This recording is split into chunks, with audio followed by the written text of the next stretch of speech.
Поранешната собственичка на Кан продукција Цветанка Ласкова и актуелната советничка на премиерот на Канал 5 телевизија треба да ја плати 400.000 евра. Ова е одлуката на Скопска апелација која пресече во корист на медиумот, а се однесува на 13 годишниот спор меѓу двете фирми.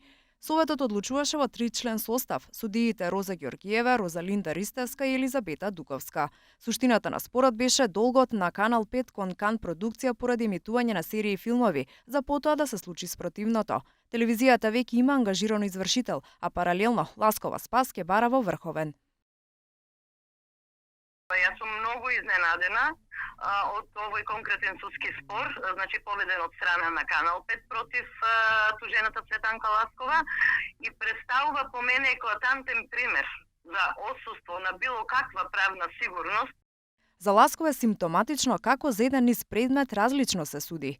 Таа вели дека правда може да има само доколку судиите постапуваат професионално. Со мојата адвокатка поднесовме ревизија до Врховниот суд. Судството е чудно. За ист предмет 3 пати се суди различно. Мојот случај не е суден по слово на законот. Јас сум убедена дека сум во право. Ако има правда, ќе се види. Еден ТВ побара став и од Канал 5 телевизија. Од таму ни одговорија дека сега на ред е Врховен да донесе правична одлука.